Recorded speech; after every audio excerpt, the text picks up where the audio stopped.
Hello friends, welcome back to my channel. আশা করি সবাই ভালো আছো, আমিও খুব ভালো আছি। আজকে কিছু কথা তোমাদের কাছে বলতে এলাম। অবশ্যই কিছু ভিডিও দেখে কিছু আহ, কথা শুনে এগুলো আমারও মনে হলো না, এগুলো আমারও একটু বললে ভালো হয়, সেই জন্যই জাস্ট একটু তোমাদের সঙ্গে আলোচনা করতে এলাম। দেখো, আজকাল ওয়াইটিতে যেগুলো হচ্ছে না, কিছু মানুষ, সুবিধাবাদী মানুষ বা সুবিধাভোগী বললেও খুব খারাপ হবে না, যারা কিনা নিজের সুবিধার্থে অনেককে কাজে লাগাচ্ছে, বহু বহু লোককে কাজে লাগাচ্ছে। তোমরা দেখতে পাচ্ছ মোস্ট অফ দ্য টাইম এটাই হচ্ছে, এবং রিসেন্টলি এটা হচ্ছে একদম হট টপিকস ওয়াইটিতে। কারণ ফার্স্টে এরা ঢুকলো মানে ছুঁচ হয়ে, এখন ফালের অবস্থাতে এরা চলে এসছে।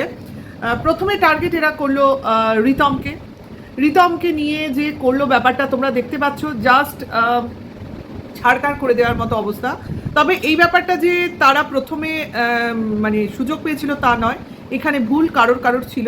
অবশ্য করেই পাল ফ্যামিলির ভুলটা বেশি, কারণ তারা এর আগেও ফিরে এসে একই কাণ্ড ঘটিয়েছিল, এবারও একই কাণ্ড ঘটেছে। অর্থাৎ দেখো, ভুল ভ্রান্তি কার বেশি কার কম এটা আমি বলবো না, যেটা বলবো সেটা হলো যেটা কিনা আজকে পাল ফ্যামিলির মেয়েটির মা নিজের মুখে স্বীকার করলো, ভালোবাসাহীন সম্পর্ক টেকে না, এটা উনি নিজের মুখে বললেন। কাজে সেখানে আমাদের, যেটা আমরা অনেকেই অনেক ভিডিওর মাধ্যমে বলেছি, যে জোর করে কোনো সম্পর্ক হয় না। যে সম্পর্কে, যে স্বামী স্ত্রীর মধ্যে ভালোবাসা নেই, অ্যাটাচমেন্ট নেই, সেই রিলেশনশিপ গ্রো করবে কি করে, টিকবে কি করে, তার জন্যই বারবার সম্পর্কটা জুড়ছে, জোর করে আবার ভেঙে যাচ্ছে। অ্যাকচুয়ালি সময় নষ্ট হচ্ছে, সময়, যেহেতু এদের বয়স কম, দুটো জীবনের সময়টাকে নষ্ট হচ্ছে। এবং জীবনটা দেখো শুরুতেই কীরকম স্ক্যাটার্ড হয়ে গেল, এটাই মানে স্কেয়ার্ডও বলতে পারো। অ্যাকচুয়ালি এদের লাইফটা খুব মানে আমার খুব কষ্টের লাগে, যে যাদের শুরুটাই এরকম, তারা মাঝখানটা কিভাবে কাটাবে, তাই না? খুব মানে স্ট্রাগল করতে হবে পুরনো জিনিসগুলোকে ভোলার জন্য, নতুন জীবনে এগোনোর জন্য। মানে পুরনো জিনিসটাকে হটিয়ে নতুনভাবে নিজেকে তৈরি করাটা প্রচুর প্রচুর শ্রমের ব্যাপার। আর এদের সঙ্গে তো এদের ফ্যামিলিও জড়িয়ে রয়েছে, যে একটা মানুষের জীবন নয়, অনেকগুলো মানুষের জীবন এখানে জড়িয়ে। যাই হোক, যাই হোক, এদের দুর্বলতার সুযোগ হোক বা বোকামির সুযোগই হোক, কিছু সুবিধাভোগী মানুষ কাজে লাগিয়েছে। ফলাফল সামনে, রিতম একদম নিজের ফাঁদে পড়ে যা অবস্থা হয়েছে পুরো চ্যানেলটার, তার তোমরা দেখতে পাচ্ছ। এবং সেইগুলোকে এখন যখন সবার চোখের সামনে আসল সত্যটা চলে আসছে, তখন বলা হচ্ছে যা হচ্ছে ভালো হচ্ছে, যা হবে ভালো হবে। আর এরপরে রিতম যখন ফিরে আসবে, তখন ও খুব সুন্দরভাবে তৈরি হয়ে সুন্দরভাবে ভিডিওস দেবে, আবার ওর পুরনো ফর্ম ও ফেরত পাবে নতুনভাবে। ভাই, যে জিনিসটা চলে যায় সেই জিনিসটা আর ফেরত আসে না। তারপরে তো জীবনের সঙ্গে অনেক কিছু বদনাম জুড়ে গেল, এবং তারপর তো এনারা রইলেনই যখন তখন যার তার জীবনের মধ্যে থাবা বসানোর জন্য। যাই হোক, সুযোগ দিয়েছো, সুযোগ নিয়েছে, সোজা কথা। তুমি এন্ট্রি দিয়েছো তোমার বাড়িতে, তার জন্যই ঢুকতে পেরেছে তোমার জীবনে, তোমার বাড়িতে, তোমার প্রাইভেট স্পেসে। যারা ভয় পাচ্ছে না বা যারা এন্ট্রি দেয়নি, দেখো সেখানে এদের একটা নোকও স্থান পায়নি, একটা পা তো দূরের কথা, একটা নোকও সেখানে ঢুকতে পারেনি। এটাই হলো ব্যাপার। এরা সবসময় সবাইকে ভালো করব, মানে সঠিক পথ দেখাবো বলে ফাঁদ পাতে, তারপর ওই অনেকটা সেই তোমার ইঁদুরের কলের মতো, সেই কলে তোমাকে ভরে ফেলে। এইবার তোমাকে মারবে না ধরবে না ছেড়ে দেবে, সেটা তাদের মর্জির উপর নির্ভর করে, ঠিক আছে? কাজেই এখন যেটা চলছে সবই টোপ খাওয়ানোর ব্যাপার চলছে, সেটা কথা না। কথাটা হচ্ছে এই যে যারা এসব করছে, তাদের সঙ্গে কিছু ব্লগাররা যুক্ত হয়ে যাচ্ছে, তারাও ভাবছে এদের হাত ধরে অনেক কিছু করে ফেলবো। ভাই, করতে পারলে তো ভালো, যদি পারো তোমরা করতে, কিন্তু যদি না করতে পারো তাহলে কি হবে? অ্যাকচুয়ালি এরা যে টোটালি শুয়ের পেছনে লেগেছে এখন বোঝা যাচ্ছে। অলরেডি সঞ্জয়ের পেছনে লেগে রয়েছে, যেটা কিনা আমরা জানি। কিন্তু আমার মনে হয় না সঞ্জয় চুপ করে আছে, কিছু কারণে চুপ করে আছে। কারণ যাকে ও যতক্ষণ না বলবে ততক্ষণ তো আমরা বলতে পারি না। কিন্তু সুদম্বার লোক নয়, ও ওর মতো করে লড়াইটা ও জোর জবরদস্তি দিচ্ছে। কারণ ওর মনে হয়, আমার মনে হয়, ওর যে মানে কি বলবো, লয়ের টিমটা রয়েছে বা ওর যে সাপোর্টিং টিমটা রয়েছে, সেটা বেশ জবরদস্ত, এবং তারা আইনের মারপ্যাচটা খুব ভালো বোঝে, ভালো প্রোটেকশন দিচ্ছে এবং সুন্দরভাবে এগোতে পারছে, ভিডিওসও ওর মতো করে করতে পারছে, লড়াইটা চালিয়ে যেতে পারছে মোস্ট অফ, মানে এটাই আমাদের প্রয়োজন। তা ওকে যেভাবে ফাঁসানো হচ্ছে অ্যাকচুয়ালি ম্যান্ডির কেসটাতেই হলো, এর আগেও হয়েছে এমএসএলদের কেসে, কিন্তু সেটা যে কতদূর কী হলো সে তো আমাদের চোখের সামনে, দিল্লিতে এই প্রায় টেনে নিয়ে যায়, তারপরে তো ইতিহাস কি হলো না হলো, হয়তো এটা সুদূর প্রসারী একটা কেস হয়েই ঝুলবে, কারণ কেসটা এখনও আছে, চলবে, কিন্তু সেই রকম যেরকম ভয় দেখানো হয়েছিল সেই রকম অবস্থায় মনে হয় না সেটার ভয় পাওয়ার দরকার আছে। ভাই ইউটিউবের কেস লেন্দি তো হবে। যাই হোক, এইবার যেটা হচ্ছে ম্যান্ডির কেস, ভাই ম্যান্ডি নিজেই এত নিজের জন্য গর্ত খুঁড়ে রেখেছে, ও আবার লোককে গর্তে ফেলতে চায়। যাই হোক, মেয়ের টপিকস নিয়ে এসছে, মেয়ের মেন্টাল হেলথ নিয়ে ইস্যু তুলেছে, কাজে এই যে মেন্টাল হেলথ নিয়ে ইস্যুটা তুলেছে এটা খুব একটা গুরুত্বপূর্ণ পয়েন্ট আমি বলবো। সেটা ম্যান্ডির সঙ্গে শুয়ের কীভাবে লড়াই হবে সেটা সু জানে, কিন্তু এই যে মেন্টাল হেলথ একটা কোনো বাচ্চার এই ইউটিউবের বিভিন্ন কন্ট্রোভার্সির ফলে যে খারাপ হতে পারে, এই যে পয়েন্টটা, এই পয়েন্টটা ধরে আমাদের এবার এগোতে হবে আমার মনে হয়। কারণ এখানে শুধুমাত্র ম্যান্ডির বাচ্চা জড়িত নয়, যদিও ম্যান্ডির মেয়ের বয়স 6+, কাজেই তারও নিচে ছোট ছোট বাচ্চারা আছে যাদের নিয়ে অনেক রকম লড়াই করার প্রসঙ্গ উঠছে। তা সেক্ষেত্রে আমরাও কিন্তু একটা লড়াই অলরেডি শুরু করতে পারি, সেটা হলো আমাদের টিনার ছেলের মেন্টাল হেলথ নিয়ে। যদিও তার এখনও সেই মানে সেন্সটা তৈরি হয়নি যে মোবাইলে ঢুকে আমি কন্ট্রোভার্সি দেখব বা কন্ট্রোভার্সিয়াল টপিকস শুনবো বা আলোচনা করব বা মার ব্যাপারটা বুঝবো, সেটা এখনও তৈরি হয়নি, তবে হবে, ক্রমশ হবে, কারণ ম্যান্ডির মেয়ের হাফ বয়সীও, কাজে সেই বয়সটা আস্তে আস্তে এই জিনিসগুলো আবার ওর মনের মধ্যেও শুরু হবে।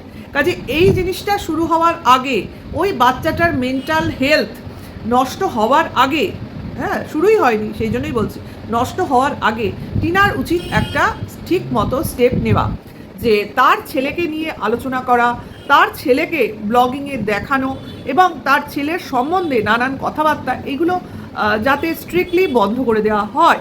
এবং অবশ্য করেই ছেলের সঙ্গে তার মার সম্মান যেখানে জড়িত, অর্থাৎ ম্যান্ডির ক্ষেত্রে তাই হচ্ছে, ম্যান্ডিকে নিয়ে বলা হচ্ছে তাই তার মেয়ের মেন্টাল হেলথ নষ্ট হচ্ছে।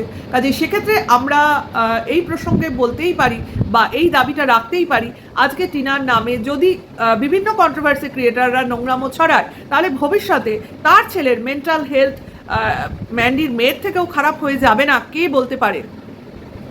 চ্যানেল এই টিনার সম্বন্ধে বলছে বা মানে নোংরামো ছড়াচ্ছে, সেই সব চ্যানেলগুলোকে মেনশন করে অন্তত টিনার উচিত এই ব্যাপারে চাইল্ড কমিশনের হাতে তুলে দেওয়া, যে এরা আমার নামে নোংরামো ছড়াচ্ছে, আমি যেটা করিনি বা আমার সঙ্গে যেগুলো হয়নি সেইগুলো রটানো হচ্ছে গোটা ইউটিউবে।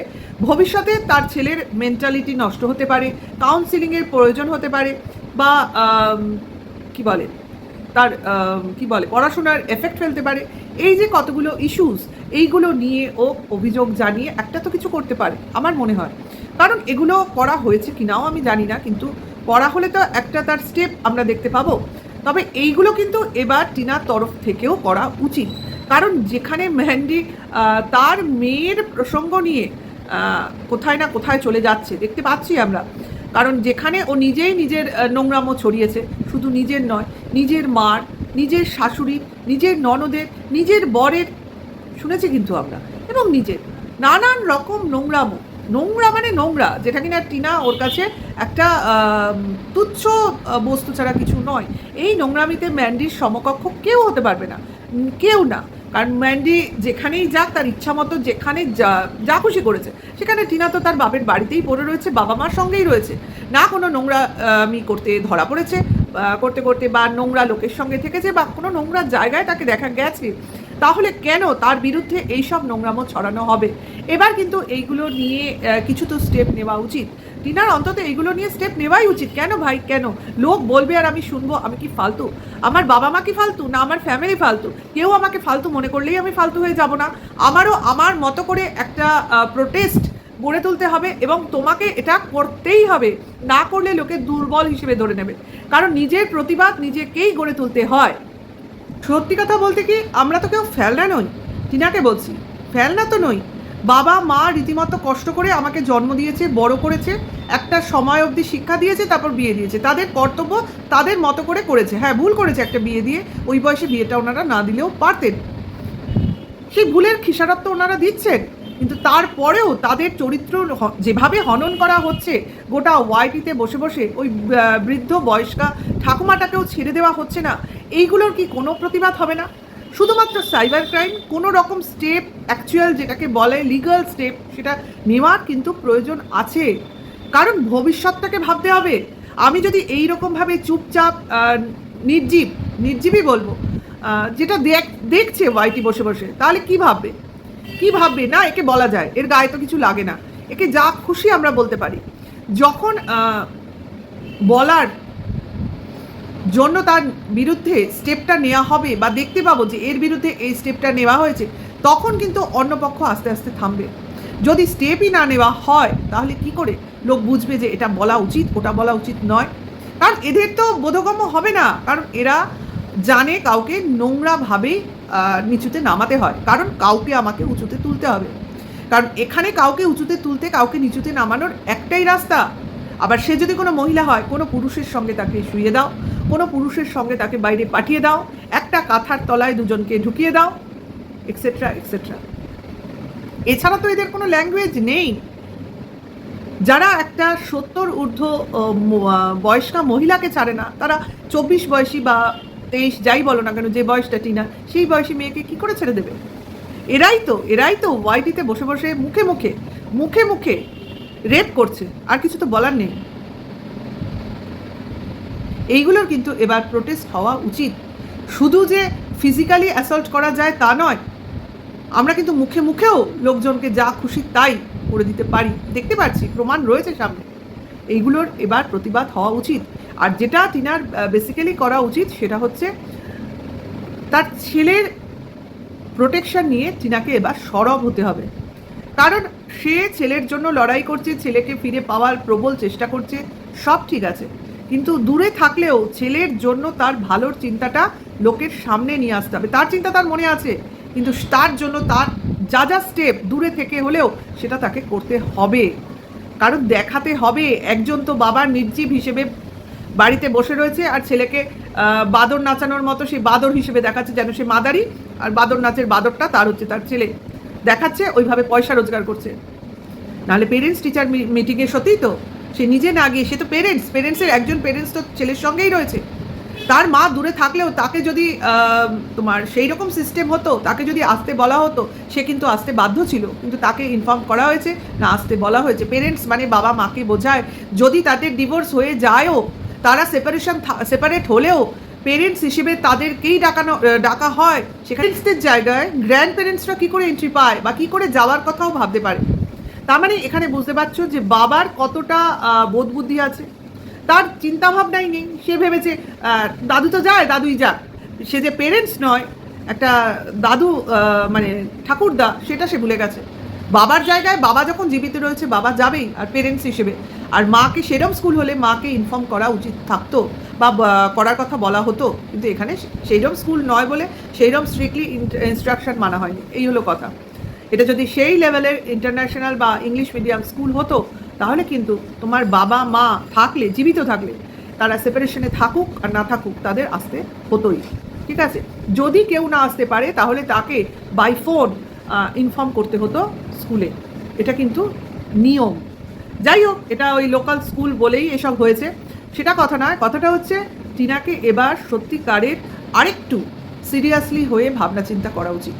এই ভিডিওটা একটু ছোট্ট করে আমার ভিউয়ার্সদের উদ্দেশ্যে এবং টিনার উদ্দেশ্যে করলাম। জানি না টিনার চোখে পড়বে কি পড়বে না, যদি পড়ে অবশ্য করেই আমি চাইব কিছু তো ওর মনে চিন্তাভাবনার উদয় হোক, বা কিছু যদি অলরেডি করে থাকে সেটাও আমাদের অ্যাটলিস্ট কোনো সূত্র তো দিক, ব্যাস এটুকুই। ভালো লাগলে ভিডিওটা লাইক কমেন্ট শেয়ার করো, নেক্সট ভিডিও ওয়েট করো, আর নতুন হলে সাবস্ক্রাইব করে পাশে থেকো, নোটিফিকেশনটা অন করো। এখনকার জন্য এইটুকু, বাই, টাটা।